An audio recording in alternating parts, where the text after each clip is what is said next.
Recently, a situation arose in the body of Christ that has stirred deep emotions among believers. We're not here to take sides, but to listen, learn, and to have more reasons to pray for unity in Christ's body as we are in the last days. The discussion touches on the Christian Association of Nigeria, Evangelist Yinka Yusuf, and a visiting Kenyan prophet. May the Lord grant us wisdom and peace. Let's listen to them. I sent a text to the governor and I sent to so many ministers, and they honored these invitations and they were there in our meetings, and the meetings that I came over to Uyo to hold with pastors. Out of ministerial courtesy, we only informed the Pentecostal Fellowship of Nigeria and CAN. Neither body was asked to lead or manage or own this crusade at any time or in any capacity. Right now, as I am talking to you, we have our trailers and trucks, some in Uyo, some on the way to Uyo, 7 trucks, 6 that we are moving now, and then 1 to Uyo, and buses for this crusade. We have put in over 40 million naira in the organization of this crusade, which we have not even arrived yet.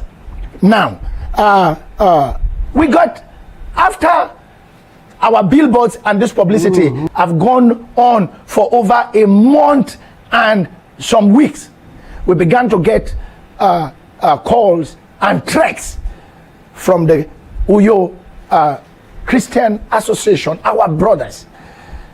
We began to tell intimidation that the crusade should be shifted, that the crusade that we have put in over 40 million, that the date should be shifted by a week, because there is another crusade that is going to happen in Uyo, and they are bringing in a prophet from Kenya. So because of the prophet from Kenya, and because of some people they call powerful who are interested in the crusade from Kenya, CAN is telling us to postpone our crusade, which we told them we cannot postpone this crusade because of the money that we have put into this crusade, the trucks, the trailers that are on the road, the billboards, the handbills, the magazines, the radio, every kind of publicity on social media platform, which they know. They know everything about this. The Uyo 1 million crusade every day consumes hundreds of thousands. Our trucks, we are going to Uyo, one of the trucks knocked twice. It's still on the road. The people that are driving the trucks, they were on the road for 8 days, moving the trucks to Uyo to have a crusade. Beloved of God, no minister, evangelistic ministry, carries 7 trucks of equipment. I carry these trucks because I love the Lord. I carry this cross and do evangelism because I was a Muslim. And as a Muslim, I used to disrupt crusades. So God called me to do evangelism, which is my major ministry, which I have done over 40 years. Today, it is unfortunate that my brothers, the CAN, Christian Association of Nigeria, and the PFN are the ones frustrating me from doing the crusade in Uyo. Why would I want to waste money coming to Uyo? I can do the crusade in Ijebode. I can do the crusade in Abeokuta. I can do the crusade in Ilorin. I can do the crusade in Ondo State. I can do the crusade in Asaba. I can do this crusade in so many states. Why will I pay over 1 million naira on every truck to buy diesel to go to Uyo if I don't love the Lord? It is more expensive for me to do crusade in Uyo than to do in any state around. I don't have a church in Uyo. I'm not planning to establish a church in Uyo. I'm just coming to win souls for the churches. But PFN and mostly CAN and the chairman of CAN in Uyo has frustrated us and done everything to make us discouraged about what God has called us to do, because they are inviting another prophet to have a crusade. Now let me tell you about this. this prophet and the Khan, they are having their meeting on Friday. I am starting my meeting on Monday. My meetings, our crusades are 5:30 in the evening. The Khan and this prophet's meeting are 9 o'clock in the morning. They are starting Friday to Sunday. I am starting Monday to Sunday. Actually, at my age 63, it is unreasonable to do a 7-day crusade. But God specifically told me, which I have not done in years, that I want you to be in Uyo for 7 days because there is something I want to do in the city of Uyo, which I explained to the ministers. Now, they did not stop this crusade for a month. They allowed us to spend our money and move the trucks that are driven by Muslims to Uyo. When I told the Muslims that they should return the trucks and come back, they told me they cannot. That what type of Christianity is that? Those are Muslims. They drove the trucks to Uyo and Khan and PFN as scattering a crusade that we are coming to win souls. But I'm not going to be angry with you, my brothers, because I know what is working behind the scene.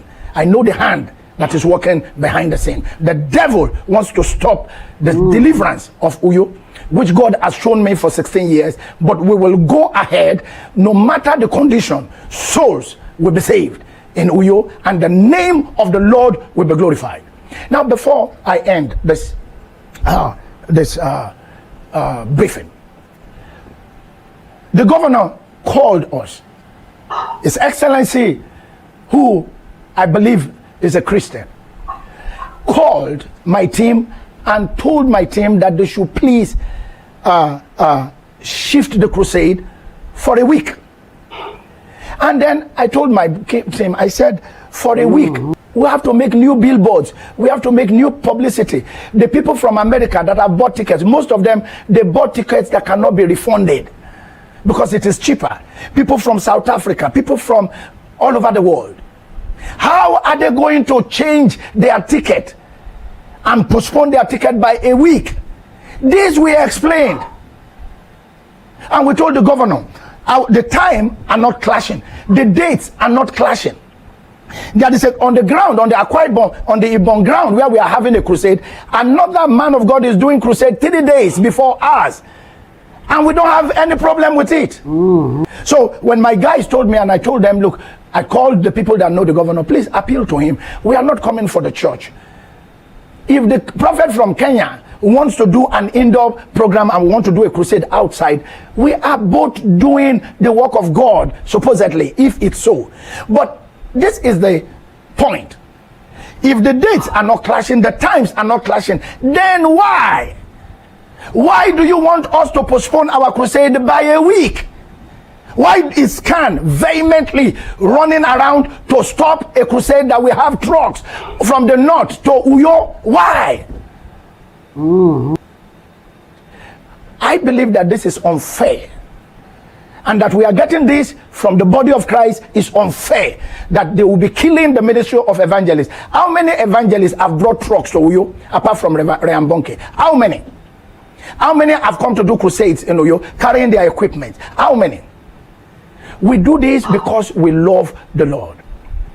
After making our explanation to His Excellency the Governor, whom I believe is an evangelist because he told me so several years ago, we got excited that, okay, we are coming to Uyo because we love the city.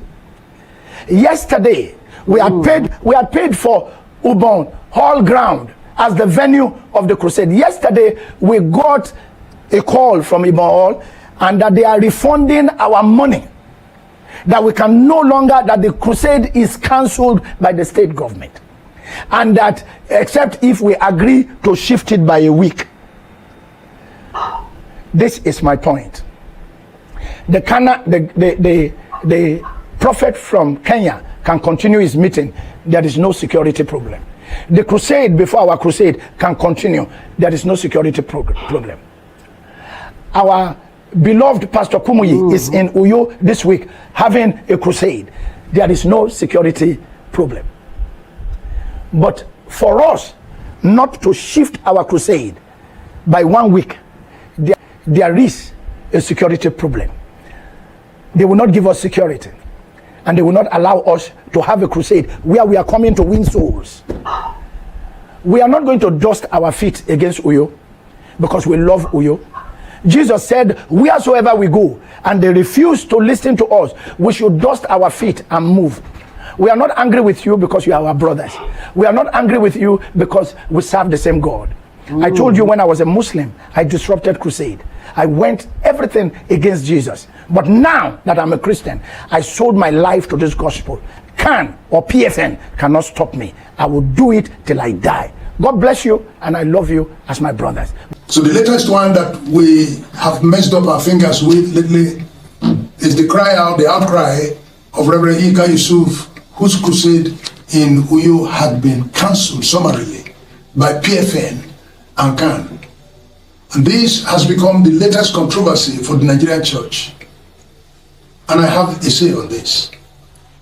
That if the church is embattled by Boko Haramists, is embattled by jihadists, is embattled by kidnappers, and many churches shut down, prayer meetings shut down, Sunday service where teachings go on shut down, and the whole of the Middle Belt now up to the north, there's no more night vigil. So when you remove prayer from our practice, we will get weaker and vulnerable. And then the preaching of the gospel that has to be left as the pillar that holds the building together. They continued in their post-truth doctrine, now that it's been shut down. So if the church is embattled from outside, as it is, and is embattled from the inside, as it is, Christianity will soon die in 30 years in Nigeria. That's where we're heading. We're joking with spiritual extinction. That's how it died in Europe. The buildings are just left there because of the distractions. The whole of Libya used to be a Christian place. The whole of Turkey used to be a Christian place. Boko Haramists cannot kill church. Jihadists cannot kill church. Persecutions cannot kill church. The more persecuted the church is, the blood of the martyr serves as fertilization for the spread of the gospel. But what can kill church is the internal feuds where the body is set up against itself. And that's what I want to talk about. And to make very passionate appeals as a father of this same practice. But very fundamentally, the scenario of crisis and conflict in Uyo stems from some primordial reasons that need to be carefully studied and understood. When Samuel died, when you look at 1 Samuel chapter 28 verse 3, now Samuel was dead. Verse 4 says, and the Philistines gathered themselves together. So the death of Samuel, who seemed as it were to be the cover for Israel, his death opened up the door for attack. Now, this Uyo of a place that we're talking about, there's a huge man, great man of God, Umapai. He was in that city, as it were, like a cover. This man died. And not long after he died, this controversy has hit the city. I know if Umapai were alive, and this was coming to town, he as an elder in the place would have presided over the city and would have given a correct direction when conflict was brewing. So the vacation of Umapai from the place of fatherhood in Uyo now paved way for the enemy to come into the city and set the brethren against themselves. Now that we've heard from Evangelist Yinka Yusuf himself and Pastor Isaac Omolehin's perspective, and with a strong desire for unity in the body of Christ, what are your reflections? You can share your thoughts in the comments. Thank you for watching.